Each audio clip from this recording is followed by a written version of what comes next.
So I am about to interview Kate Willett, who is a comedian, and she also has a podcast of her own, and it's the Reply Guys. That's the name of it. It's the Reply Guys, and I'm going to actually ask her to explain the name of that because I thought it was an interesting story. If you have not had the fortune to watch any of her stand up, I highly suggest it, and search Kate Willett on YouTube. She is, you know what? I actually do not often like female comedian. Like there's not a lot of female comedians that I've really, really liked. And she's really freaking funny. And she's funny in a way that it's almost like, it reminds me a little bit of Seinfeld in that it's things that we all know, all think, have all thought, that are just funny, but no one says it. And it's just, some of it's just really fun. And she is the perfect amount, I think, of crass and not crass. Because sometimes I think that a lot of comedians, and especially women, I think feel the need to overcompensate and in language and demeanor and stuff. And so I don't know, maybe, I don't know.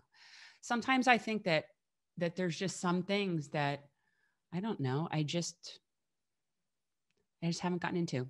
So anyway, when Kate gets here, we'll let her in.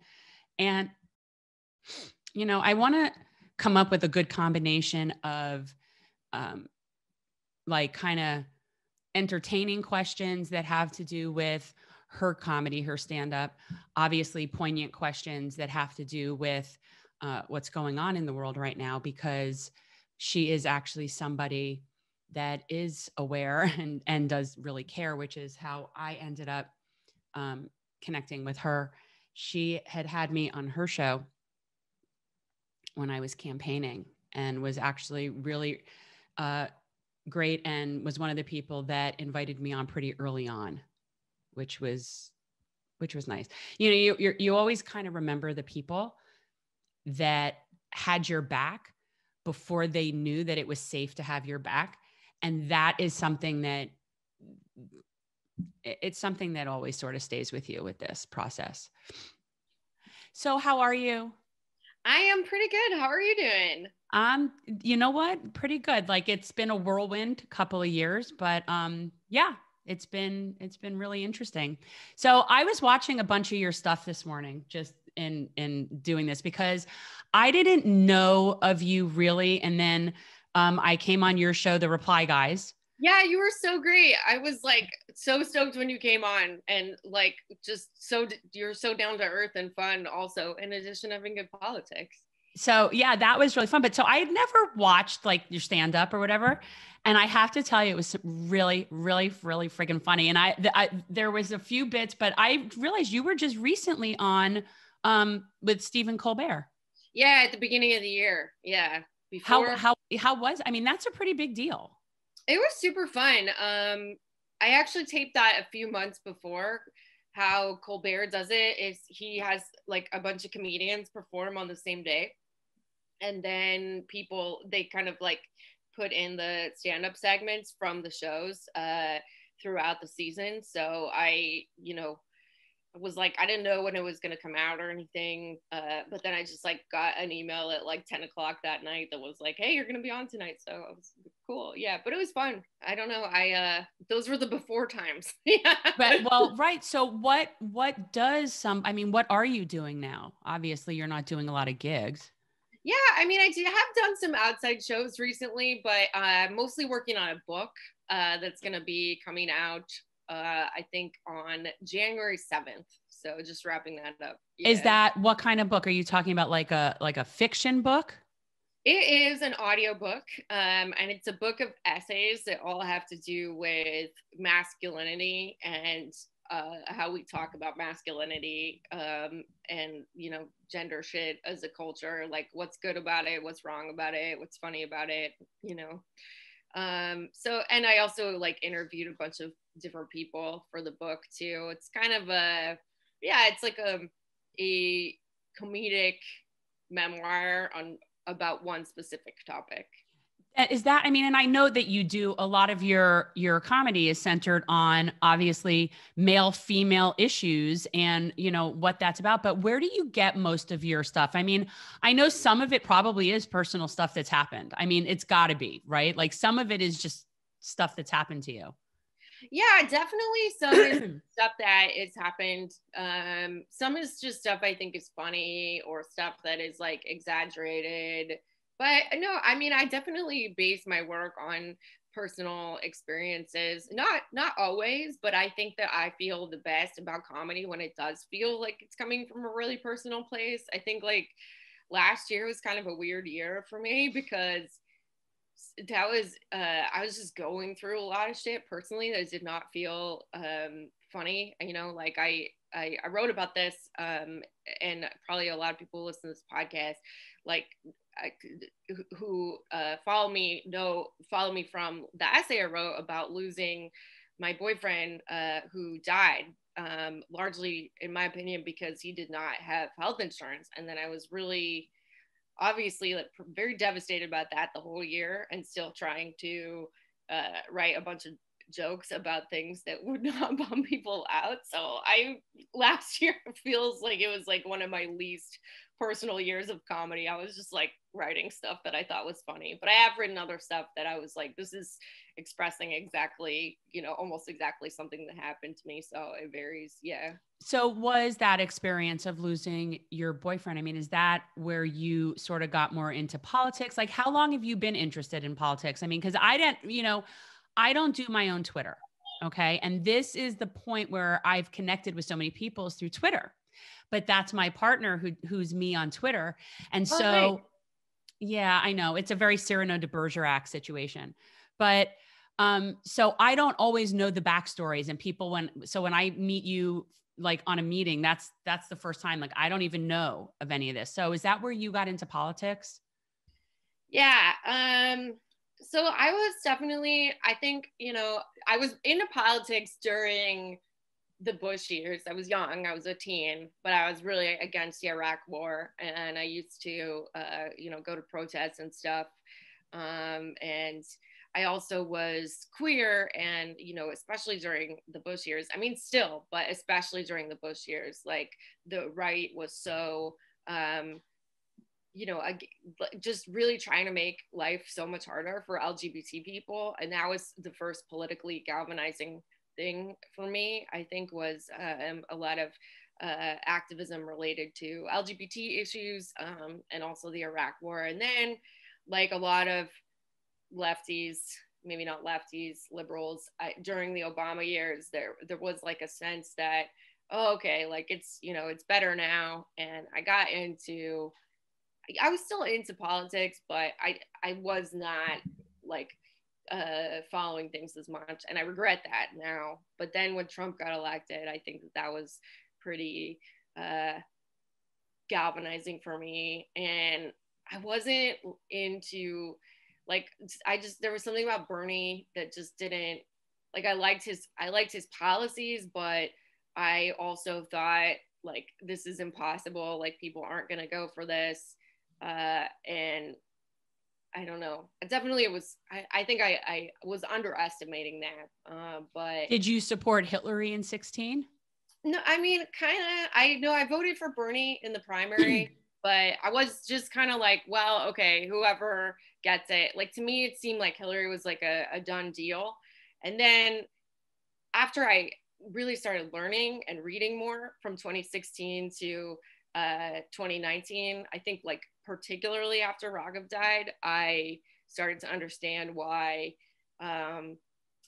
you know, just like accepting, all right, well, whatever the Democrats give us is actually like a really dangerous approach and, you know, hurtful to people. But, you know, I think before then, before really the last few years, I was someone that consumed mostly mainstream news sources like the New York Times, and I didn't have like a ton of, you know, leftist friends or anything like that. So I didn't really understand like the kind of, you know, bias. And I think once I started reading, you know, I started reading Naomi Klein, Thomas Frank, Listen Liberal was actually a really like, That's eye-opening. yeah, it was a really eye-opening book for me. And then after that, I think I got more into the politics that are important to me now. Yeah, it almost feels like everybody on the left, for the most part, went through this sort of liberal thing where you have to like shed that, like it's an ectoskeleton that has to like come off, and you realize, okay, no, you got to go a little further to the left than that. Like it's almost like there is still this amount of people that are very stuck in that liberal, politically correct, we say neolib mindset.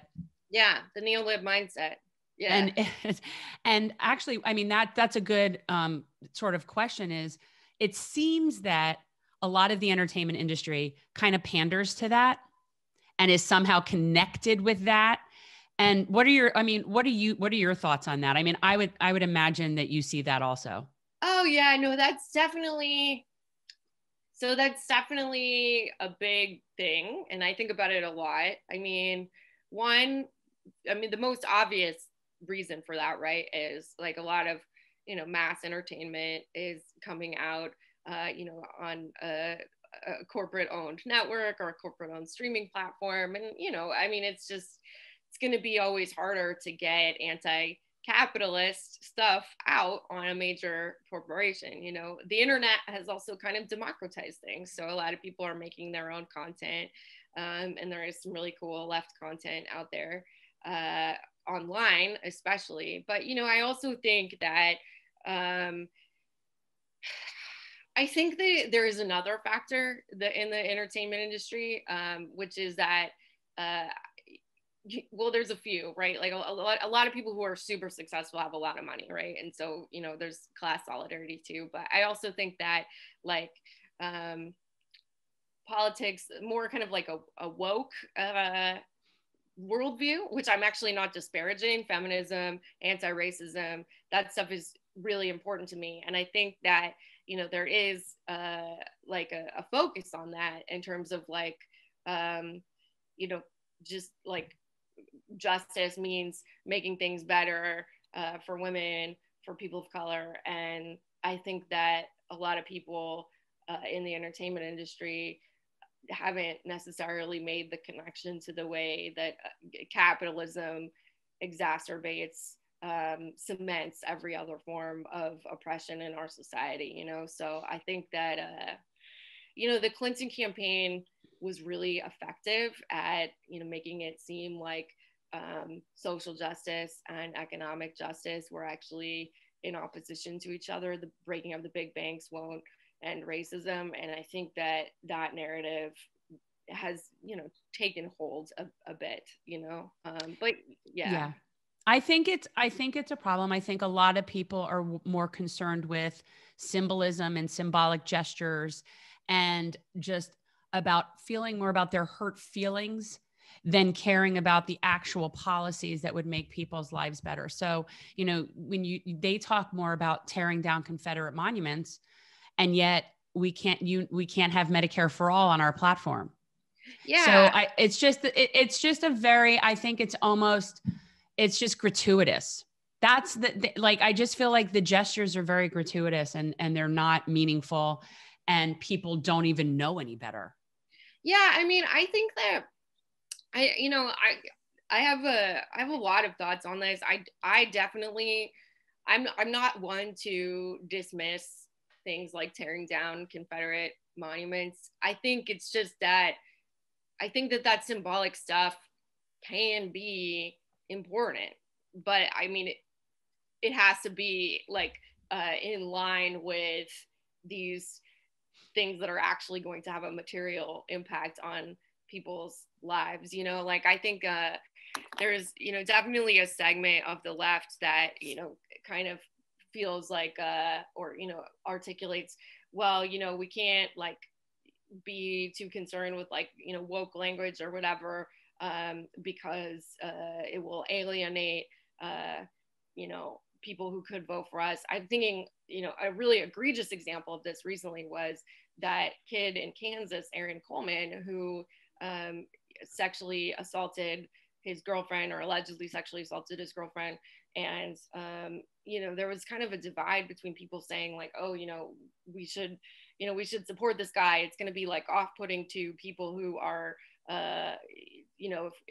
if like everything has to be about this kind of like woke feminism or something. But I thought that was foolish, because the working class is not just white guys. Like, there's a lot of people who are women, who are people of color, are deeply affected by issues of racism and sexism. And so to me, I'm like, yeah, it's important to be considerate in language to the extent that you can. It's just not, it's not a substitute for material. Right. And I think that's the thing. No, I have no problem with any of that. It's just, to me, it's frustrating. My Congresswoman, Debbie Wasserman Schultz, is spearheading, right? But so she's spearheading this mission about taking down the Confederate monuments. But yet she takes money from payday lenders and big pharma and the military industrial complex. And so it's, to me, it's like, if you are going to pay lip service to, we're going to try to help vulnerable communities, or we're trying to be sensitive to vulnerable communities, give them healthcare. Yeah, no, that's what they want. They want healthcare and a living wage. That's what they want. Yeah, no, I completely agree. I think that, I mean, it's definitely, it's definitely really frustrating. I'm thinking about, after the George Floyd protests, or not that they're over, but, after kind of like after the peak of that, you saw all of those prominent Democrats like kneeling and cloth, and it's like, people aren't demanding that you kneel. They're demanding that you defund the police. You offer these like tiny gestures, at the expense of things that are actually going to change the situation. Yeah, the Kenzie cloth kneeling scene was just. I feel like they just can't get out of their own way. They just can't get, they can't help themselves. That's what, they cannot help themselves. It's pitiful. Yeah. I mean, how is that any different than that time when Mike Pence tried to speak Spanish? Yeah. I mean, even like, Joe Biden, a few weeks ago, people were making fun of him for playing Despacito at one of his campaign events. I think yeah, because it was kind of like a Joe Biden is your abuelo kind of moment, but I mean, I think that the way that certain white liberals think about racism is like, oh, the only thing that's going to be important to Latino voters is immigration. That's their issue. Or like, no, I mean, that is important. Like, but it's also, everyone has a body. Everyone is going to need to go to the doctor. Everyone's going to need housing. Everyone's going to need food. And it's like, I think that sometimes the Democratic Party, cynically kind of, uses like, just language. It's identity politics. Yeah. And I'm kind of like, I'm dancing around that, because I am not against identity politics. I'm against the weaponization of identity politics. Right. So, I mean, well, and this is, when you look at somebody like Kamala Harris, and it's, to me, the idea that could be the first female president is not good for me. Like, that this is not, that is no. Yeah, no, I totally agree with you. There is definitely, neoliberal feminism is often about the elevation of one powerful woman, and kind of unconcerned with the rest of us. I think that, with Ruth Bader Ginsburg passing away recently, obviously, very sad, and it's going to have a ton of consequences for people. But in the debate about whether or not she should have retired when Obama had the presidency and a supermajority in the Senate, people were getting really mad at folks for saying that, like, oh, how dare you would say that, like, a woman could, should step down from her career or whatever. But, it's like, well, I'm a woman too, like, there's a lot of women who are no longer going to have access to any kind of choice when Roe versus Wade is struck down. There's, a lot of women who are going to lose their health care when Amy Coney Barrett cast the decisive vote in getting rid of ACA. God. And so can you believe like this is the crop of people? Yeah, no, that horrible. It's just, I mean, I remember thinking it very specifically with Kavanaugh and that hearing and the whole thing and the ridiculousness and just the fact is, regardless of what happened between him and Christine Blasey Ford or any of that, he is so unqualified. He's never tried a case. He's never been in front of the Supreme Court. I mean, they really have a very low bar in terms of the jurists that they are elevating. And they're doing it because these are people that could be easily swayed politically. They're partisan people. Yeah. I think that there's a lot of white evangelical Christians who feel like the Supreme Court is one of their main voting issues, and Kavanaugh, Amy Coney Barrett, these like super hardcore right-wing judges, that's what they want. That's why, that's part of the reason why they're going to vote for someone like Trump, who has been, divorced twice and slept with a porn star. Can you imagine if that were Obama? Like, can you imagine if Obama had 5 kids with 3 wives and and if that was his backstory? Yeah. It's just so laughable. And that people don't recognize that is white supremacy at its finest, at its finest. And then to think, oh, well, we're fine. We had a Black president, which I would argue it could conceivably be the whitest Black president one you could have for a Black president. Yeah. I mean, I've been thinking about all of this, Trump has COVID right now. And, there's definitely a huge level of schadenfreude for a lot of people on the left of you are responsible for a couple 100,000 deaths from COVID, for, making all of us kind of dramatically alter our lives at best, right? Like a lot of people are not even able to social distance at all. They just have to keep going to work every day. And, they were like, all these Republicans were like, oh my gosh, how can you laugh at the fact that our president is sick, or how could you not wish him well? And it's like, you guys, you made drawings of like Obama hanging from a tree. Like, this is just like I'm not like aligned with Obama politically, right? But the racism towards him was absolutely disgusting. You know? Yeah. And he, you know what? And it's interesting because policy wise, I'm not a fan. I have a lot of resentment towards that in myself that I don't feel like I should have voted for him the second time.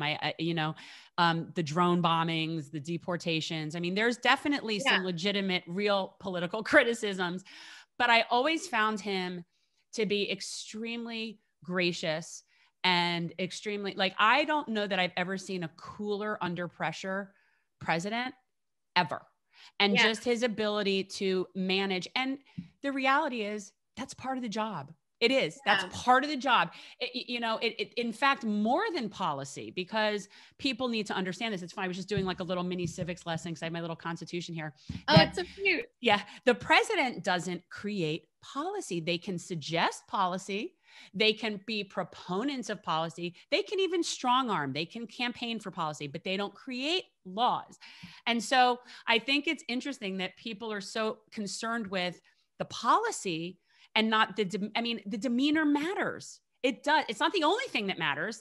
And certainly I don't dislike Trump because he's just crass and offensive and disgusting. Yeah. Although he is. If he were crass and offensive and disgusting, but had amazingly good policies and was getting us out of our wars and was doing that, I wouldn't care how rude he was, to be honest with you. I don't think I would. Oh yeah, no, I totally agree. There's the problem with Trump is the problem with the Republican Party and to also, the ruling class in general. Democrats do it too. It's just kind of wholly acting in service of the 1%. It's not, Trump says really fucked up shit, but if like one of our people was saying fucked up shit, like if Bernie Sanders was tweeting from his Twitter account, Happy New Year to everyone, including the haters and the losers, we would think that was pretty funny, I think. Yeah. You know? Yeah. I mean, that's the thing that I do find somewhat laughable about the liberals and the Democrats and how they hate Trump, because to me, they hate him for all the wrong reasons. Like, it's almost like, okay, yeah, no, he's disgusting and obnoxious and he's a snake oil salesman and all that. Yeah, I get that. Whatever. That's neither here nor there. But the issue is he's got a bunch of neocons whispering in his ear, and he's not doing any of the things that he sold himself as a populist to do. I mean, he sold himself as he was outside the mainstream. He wasn't the establishment. He was going to put them in their place. He was going to, get us out of the bad trade deals and get us out of the wars. And he ran on a populist ticket. He hasn't done any of those things. Yeah. I mean, I think a few weeks ago, one of like a sexy photo of Melania was circulating again, from when she was a model, and people are like, all these liberals were getting mad, and they're like, can you imagine, Jackie Kennedy ever doing this? Or, and it's like, dude, that's not the problem with him. Like, if you want to get people on your side, it has to be about like, all right, we're going to give me some economic assistance to get through this pandemic or healthcare. You're not gonna rally people by being like, no hot women. Like, that's a complete. I'm glad you brought that up, because that is actually something I made a note that I wanted to talk with you about, because I personally hate it when they slut shame Melania. Now, I am by no means, look, I am not some very feminist. I mean, I'm just not. Like, I normally would not be like, oh, and the subjugation of women. And I'm not like that. I'm really not. Like, I get along very well with like Republicans and libertarians. I don't really care about that crap, but it really bothers me that they slut shame Melania. First of all, I do think to some extent she must be some sort of, and I say this not meanly, but a whore, in a sense that she's in this for whatever her reasons are, and she's getting whatever she's getting for being in this. That's it. That's what I mean. But none of it has anything to do with her sexuality, her naked modeling, which, by the way, I have found all very tasteful anyway. Like, I don't, even if, I don't see what the deal is with that. And I also feel like that, to me, is so anti-feminist to attack a woman for what she used to do with her own person and as a consenting adult. Like, I find it very infuriating. Yeah. I mean, I think like, on one level, it's like, who cares if people are mean to Melania? She's a birther. She's a racist. She's just a bad person.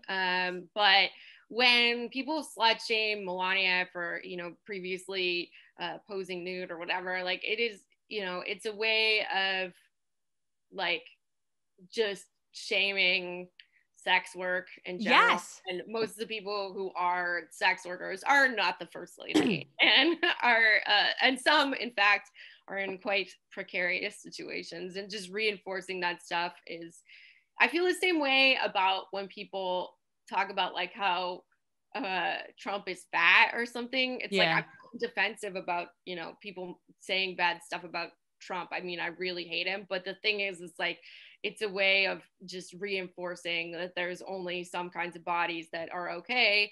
And, the problem with Trump is not that he is obese. It's that, he's a white supremacist. Right. It's, what it is? It's low hanging fruit. Yeah. It's low hanging fruit and it's unnecessary. But when you're talking about it in terms of sexuality and women, it particularly bothers me. And I feel like, it's just, that affects more women than just her. When you start putting out there that in some way, in any way, that her having posed naked is negative, that there's something negative to it. Because the truth is that, to me, if she were, very active and advocate of good first lady, I mean, whatever, I wouldn't care if she had done sex work. And to make that be the issue is so demeaning to women in general, because she could be a rocket scientist. I don't know. I really don't know.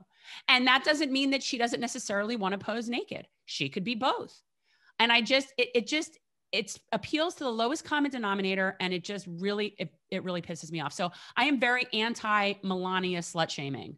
Yeah, no, I totally agree. And it's also just not going to get anyone on your side, I think, because sluts are cool, you know? Well, that, and, you know, it's like, she hasn't done anything to hurt anybody here. You know what I mean? I mean, I'm not a fan by any means, but she is not the cause of our woes, right? Like, she has very little responsibility in the mess that is this country right now. Very little. Like, her accountability is small.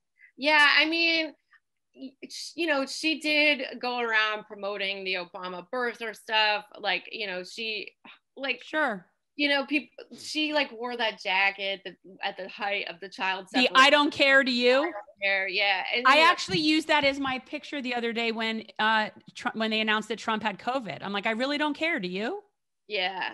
It's, I mean, I think Melania is probably a pretty bad person. She probably is, but it has nothing to do with her being naked. Yes, exactly. I agree. Especially right now, it's like everyone has naked photos. I mean, at least everyone who, you know, came of age with a smartphone, like everybody. And why is this a problem? Yeah, no, it's not.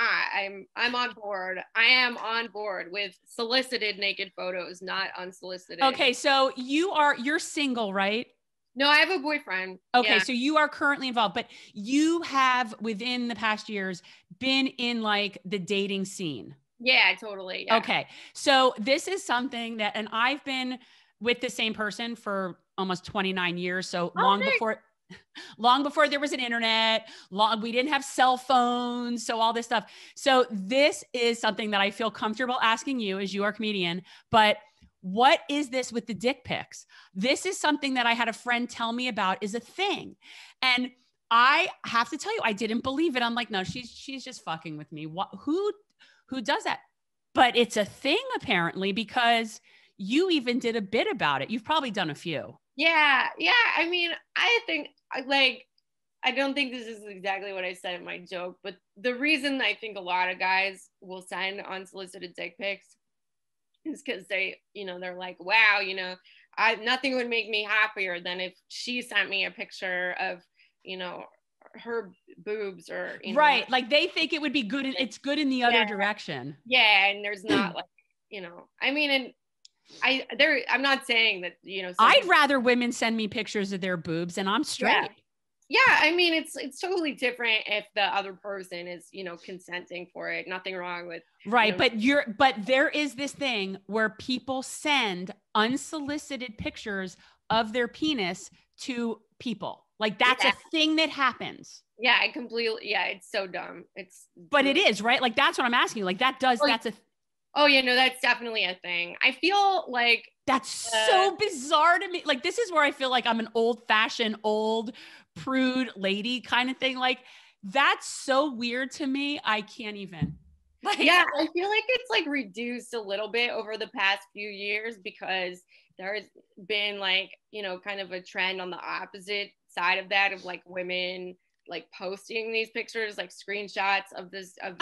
So like I think the guys have like gotten the point, like, okay, this might not be a good idea, but I mean, I definitely. So there's been enough pushback, is what you're saying. There's been some pushback, but I would say like 5-6 years ago, like dick pics were like all the time. Yeah.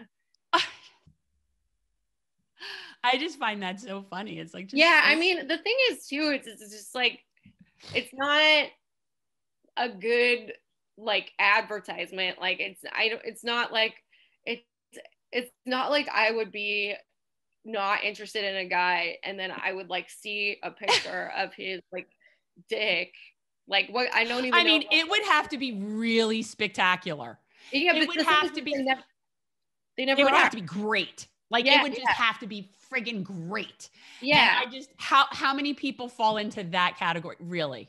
Yeah, no, it's always I feel like the pics are often of ones that are like, you know, just a run of the mill dick. Like, why would you think that that's gonna change What any makes you think time? you're so special? Yeah, exactly. It's like you need a participation trophy for your dick or what? I don't know. No, it's really funny. So you have a boyfriend now. Yeah. Yeah. So how long have you had this boyfriend? We've been together like almost 8 months now. Oh, that's Right a before long time. we got together right before the pandemic. Yeah, and So then are you in quarantine together? we were when New York was totally shut down. But now we spend about half the week together and half the week at our places. That's nice. Yeah. That's really nice. You know, my husband and I have often said, like, we would almost get divorced just strategically so that only one of us would have to deal with the kids every other weekend and the other one would have freedom every other weekend. So, like, I know, we it actually sounds thought great. that. Yeah. Yeah. Maybe you don't have to get a divorce. Just somebody go on a vacation or something. Right. No, I mean, it's true. But I think that, you know, there's definitely something enviable about having somebody that's there when you want them and then not there when you don't.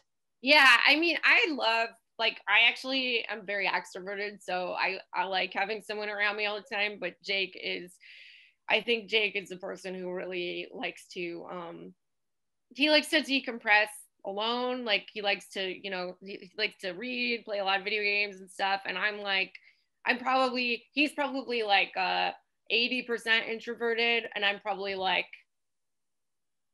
40% introverted, but it works actually because I like to do my stuff on my own time too. I don't Yeah. And I feel like think especially for people that have spent a lot of time living on their own, you know, yeah. like for me, that's not never been like, I don't know that so well. And I'm an only child. So Oh, I nice. do like personal time, Yeah. but I have a husband that really gives me a lot of personal time. Like he's very not in my business if I don't want him to be. So Yeah, it's nice. it's good for a relationship, I think, like to, have time apart too, like, miss each other, get to feel your own identity apart from the other person. So, what are your thoughts on this, on the upcoming presidential election? I mean, I know everybody's so harping on it. And I've been really struggling with this for a really long time for the obvious reasons.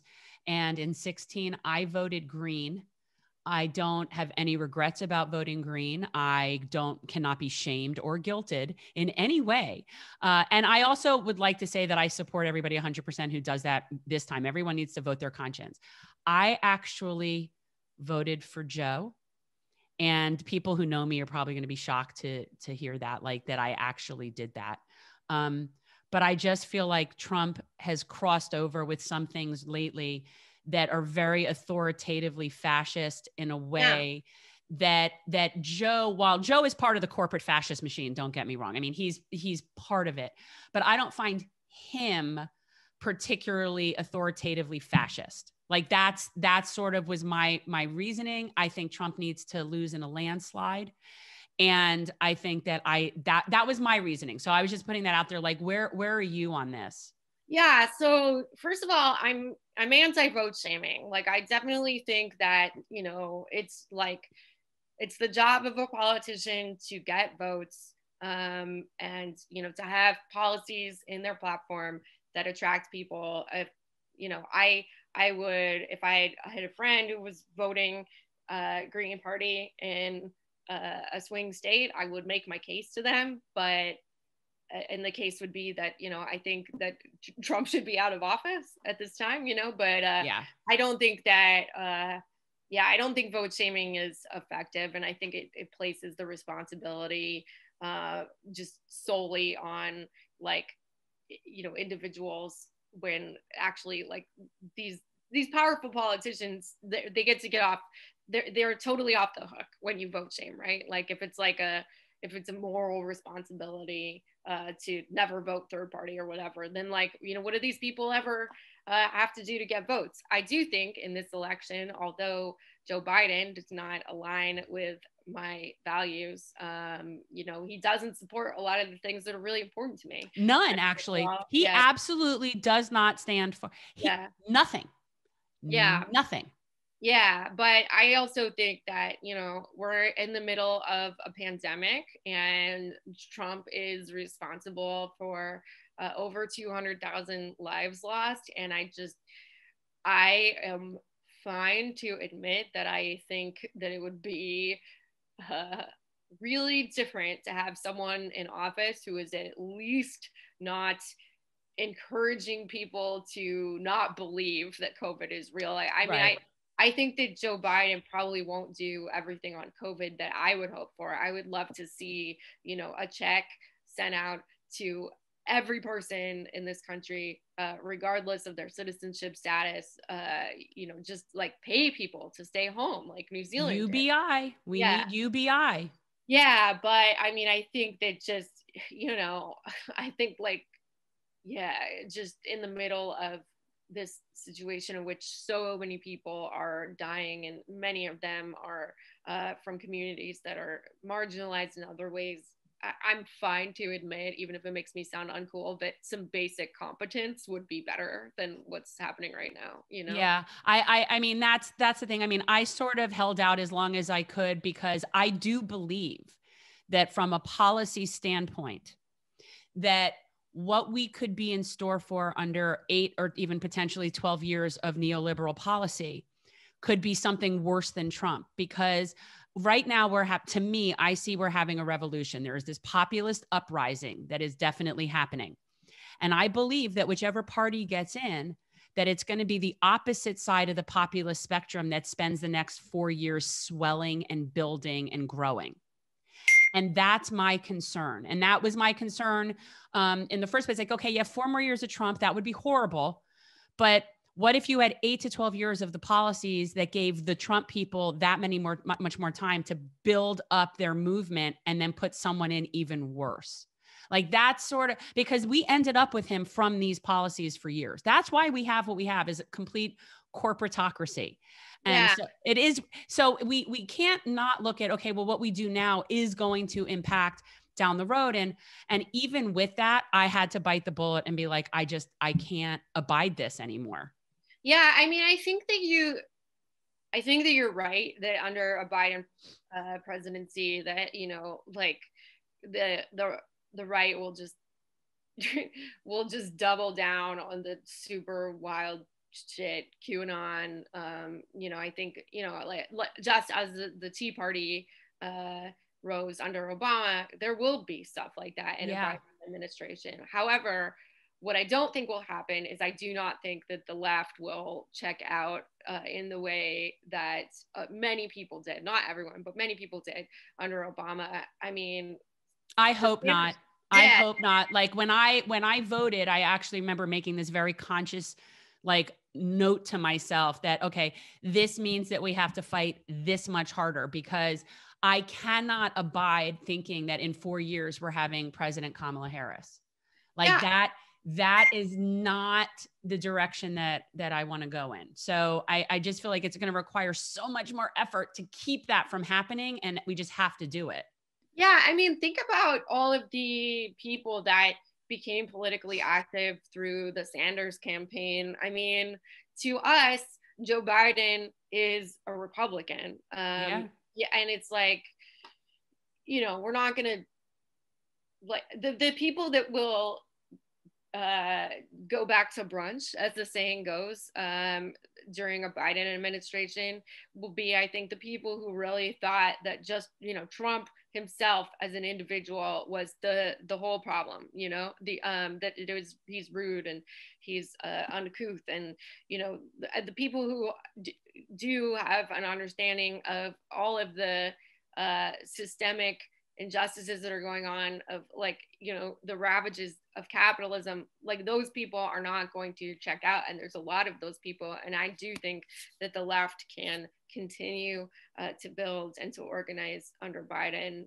I think that, I don't know. I just, I could be wrong here. I'm a little No, bit. I hope you're right. And ultimately I had to make the leap of faith that was the case. But I know that our mission is still our mission. And what we're trying to do is going to stay the same regardless. But there are definitely a certain amount of people that believe that if only Hillary had won, everything would be fine.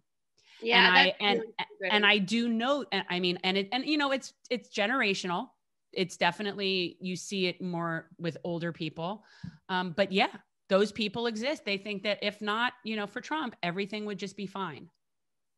Yeah. I mean, I think, you know, a lot of the older people that you're mentioning, like, you know, boomers, a lot of them have money, you know, have like just, yeah, they're not in this massive student loan debt that, like, you know, millennials, Gen Z is dealing with. You know, they got to have the, you know, kids, they got to own homes.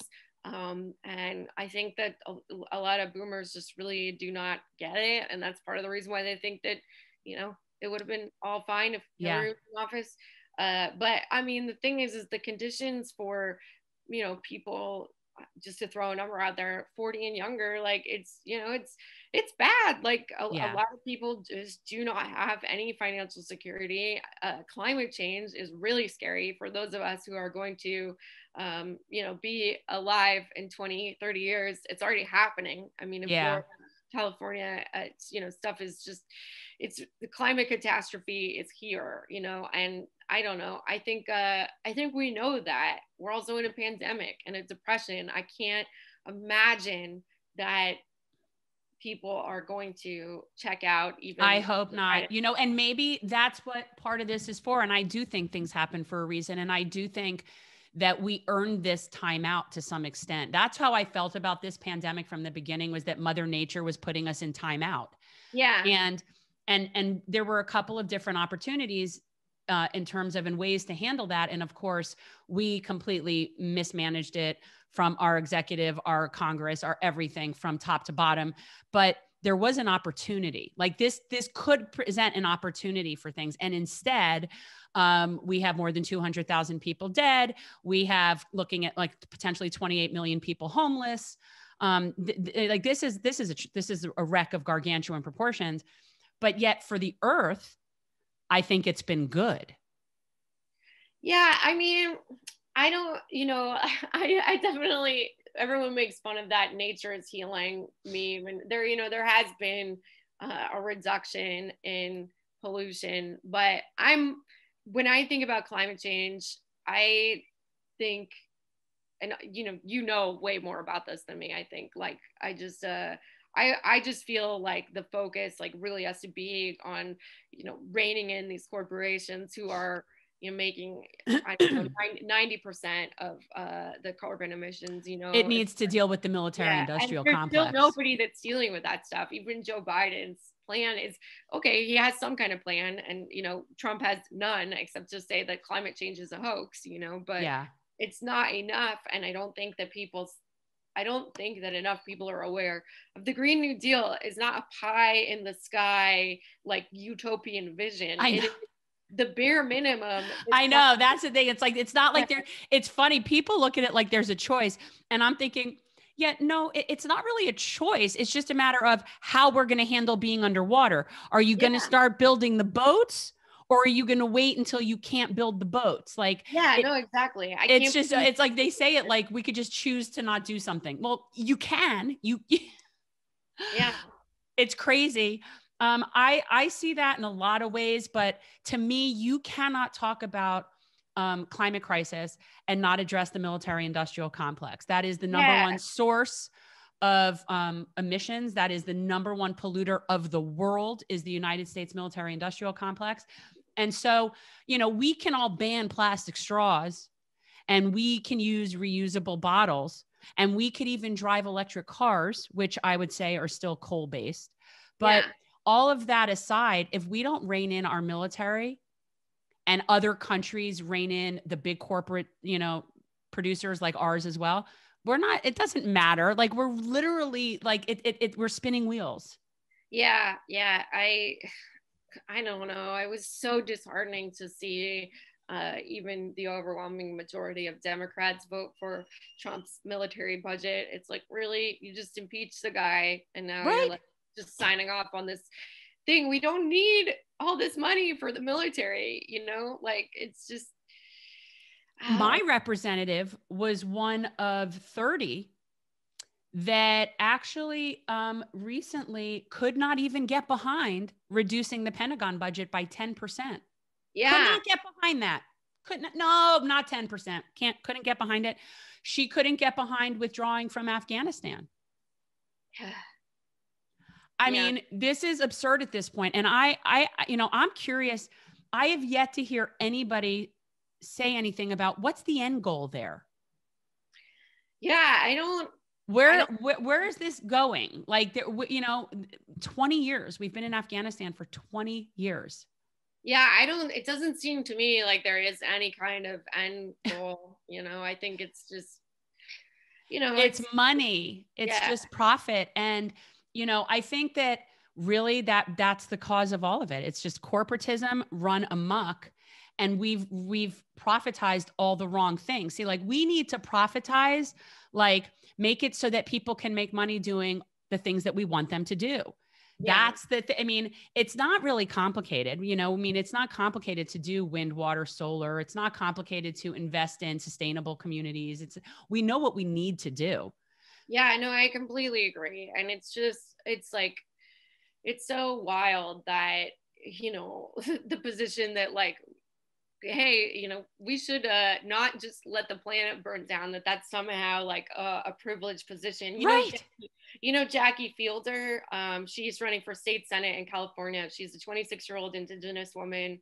And, she was endorsed by the Sunrise Movement, which makes sense because she has, the best climate plan in that race. But I saw I saw someone on Twitter this morning, like, complaining about it because, I guess her opponent has, taken some good actions on climate, but it's like Bernie Sanders said, like, there is no going too far on climate change. Right. Like, it's not like it will not be enough at this point, Right. And we can't even get Joe to say that he'd ban fracking.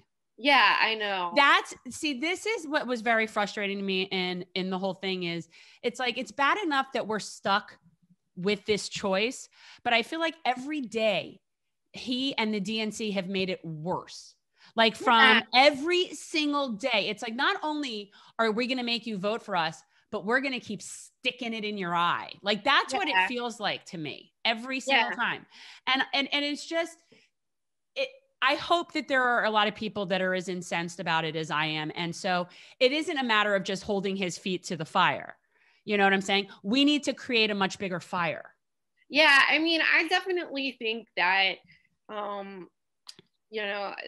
once Bernie was out of the race, I think, like,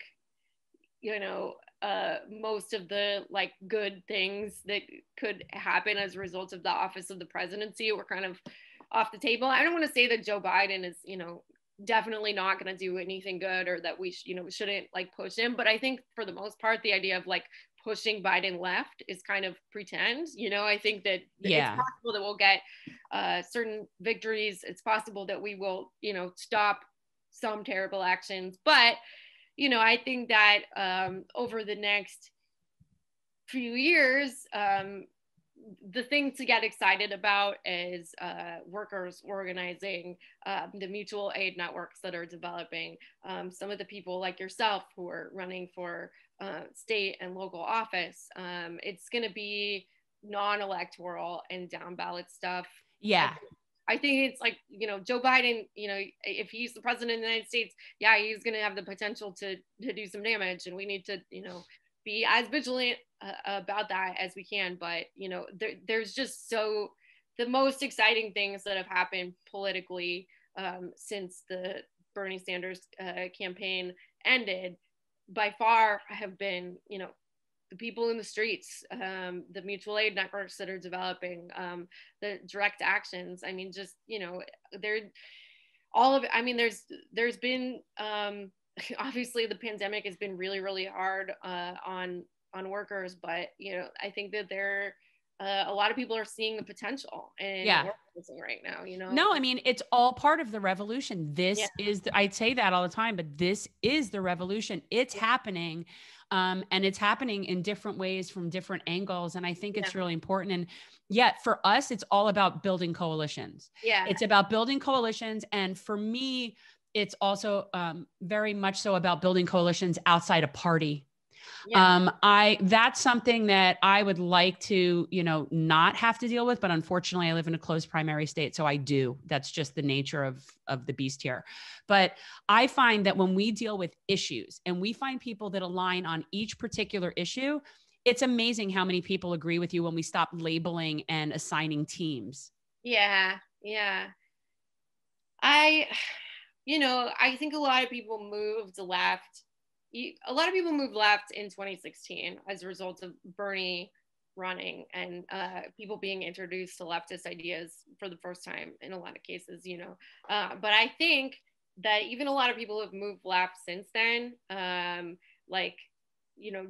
AOC, I actually think brought a ton of people in to to DSA or just to like democratic socialism, which I'm not saying is the whole left or anything, but I just no, but it's good. It's a step in the right direction. She brought in new people. She's basically like, it was like Michael Jordan was for basketball. Yeah, exactly. And there's people that didn't. We're talking about identity politics at the beginning of the show. I think AOC, for a lot of people, including for myself, honestly, was like a person that really clarified, like, oh no, this definitely isn't an either or choice between like identity issues or economic issues. That was like a kind of fake made up narrative that serves the ruling class. I think that no matter what happens in November, that more people will be moving left. I think if Trump wins, that's going to be very galvanizing for people, of course. But I also think if Biden wins, people are going to see that, oh, actually Biden being in office, it didn't solve everything. We're still going to be in a pandemic. We're still going to be in a depression. Like people are going to see pretty clearly, I think, that whatever fantasy they have about Biden solving everything and going back to brunch, that's just not going to happen. Brunch is closed because we're in a pandemic. Yeah. If you go to brunch, you're risking your life to do so, Yeah, no, it's true. I think. And so before we go, I'm going to let me ask you. So what does generational change, what does that idea mean to you? Like, what do you think of when you hear generational change?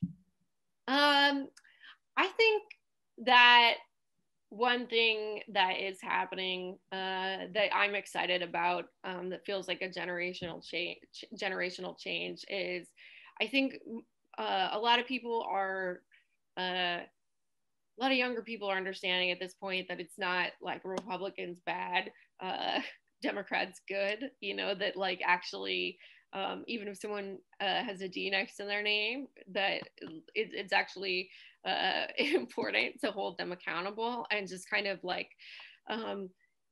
willing to look at the way that the ruling class is actually using both of these parties for their agenda, and I definitely think Republicans are uniquely sadistic, but I'm glad that we're moving out of they're like, both equally elitist. Yeah. And I'm glad that we're not in a situation where someone's going to get a pass on everything just because they have a D next to their name, Yeah. Okay. Thank you so much for coming out. But before you go, tell us, like, what are you working on? Where can people find you? Like you said, you're working on a book. So yeah. So talk a little bit about like where people can find you and then we'll be able to put it up on the screen when we put this together. Okay. So I'm on Twitter at Kate Willett with 2 L's and 2 T's. I have a book coming out in January. I'll post all the info there. I also have a special on Netflix that you can check out. It's in the comedy lineup. If you just search for me in Netflix, you can got comedy stuff on YouTube, my set from Stephen Colbert. So yeah, check out my stand-up, any of those places. Follow me on Twitter, Instagram, kate.willett. Yeah, I highly recommend people check out the chlamydia bit. Just saying. Oh, thank you. Big fan.